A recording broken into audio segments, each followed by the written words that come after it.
morning. It really is my privilege to add to the chorus of those welcoming you to Yale. We feel so extraordinarily grateful to be the host and site for this important conference. I actually am pitch hitting this morning. The honor of introducing the governor and welcoming you should fall to the dean of the School of Management. She is on a plane home from Beijing as we speak. Her loss is my gain. Just on the way walking here on this frigid morning, I thought I might tell you what she has been doing with our president for the last 48 hours, because in an odd way, I realized it connects with what you're doing. She is in Beijing to honor a School of Management graduate, a young man, graduate in the 80s, who has made, if you happen to look at the Yale website in the last few days, the largest charitable contribution to the School of Management ever in its history by anyone of any country. This is a man, of course, from a country which has no history of charitable philanthropy, has no sense or tradition of public-private partnerships. He came to Yale School of Management, and as he says much more eloquently than I, he learned two things. He learned a great business education, but he learned the philosophy of this university and this school of giving back.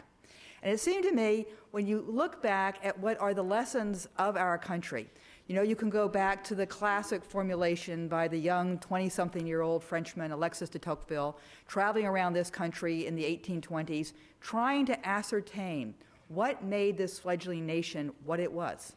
And as you probably all know, he seized upon the phrase, the art of association, the art of coming together across boundaries. In this case, he used the barn raising as the example to help those that you did not have any familial connection with. Well, in some ways, you represent the art of association. You represent the 21st century barn raising, not for a single neighbor in need, but trying to figure out all neighbors across all neighborhoods, across all of our nation for lessons and beyond. It really is inspiring as I read through the participants that you do represent all of what we need. Stewards of Change is not the name of an institution.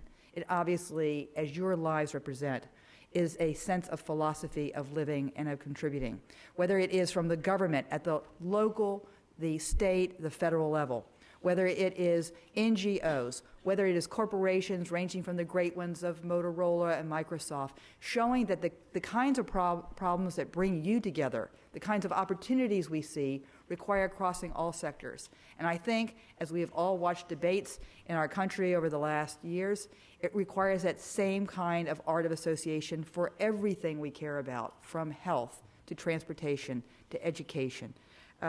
So it is extraordinarily exciting that we have an opportunity to host this.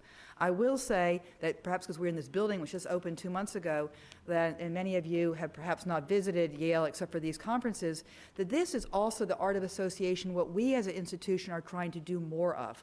We no longer want to be an ivory tower, as that kind of idiom is, but to have connections to issues of consequence in real time, not just our faculty research that then will percolate into policy and then percolate into practice, but to be a convener.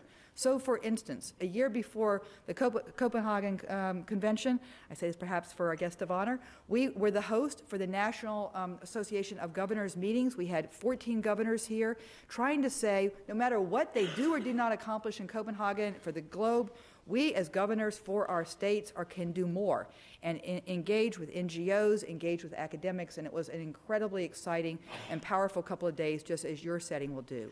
We had this past summer for our School of Public Health, teams, members of 5 from each state, 5 different states come together to learn from one another of some of the pressing issues of public health, which we know is at the roots of so much that we need to have happen transformational in our country, and which, of course, is a coloration of what this conference is about. But teams of practitioners in groups with our faculty, in groups with our alumni, trying to see what are some solutions and not just, if you will, textbook research results. This is how our president wants this university University to be characterized more and more in this decade, for this century, for our country. So I hope for many of you, you may be coming back to this conference. Many of you represent states. Many of you represent all different kinds of associations. Think about us as partners beyond this annual conference. You would be doing us a great honor if we can partner with your associations. When we talk about leadership for all sectors of society, no one represents that better, perhaps no one is a better poster boy than our keynote speaker.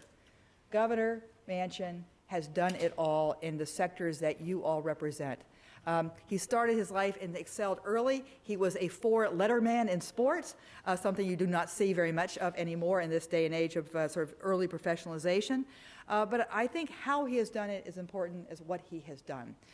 When he was a student at West Virginia University, his family's business caught on fire. He selflessly took off a semester to go back and help his family rebuild. From that, he had a very successful business career, but he also wanted to give back. And so he entered the state legislature, went up to the state senate.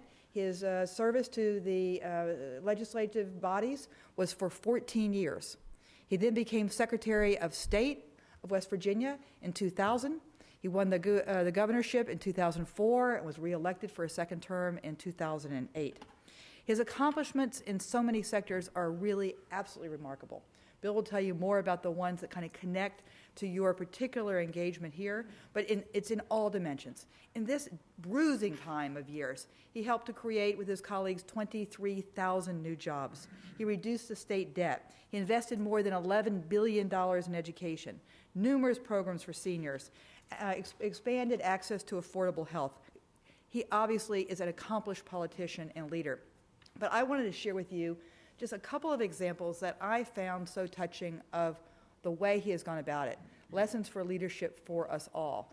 When he was Secretary of State, he found the time to be president of the County Rescue Squad. And last semester, around Thanksgiving, they were opening up a new juvenile residential center.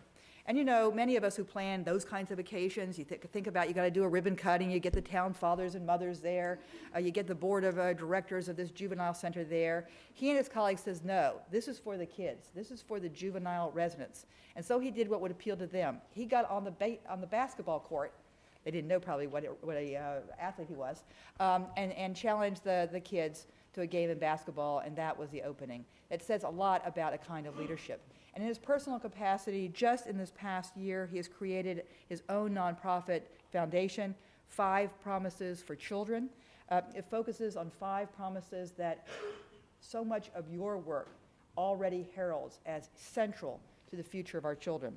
That every child needs a caring adult in his life. Every child needs a safe place to be, a healthy start, access to an effective education, opportunity to give back, and to make a difference.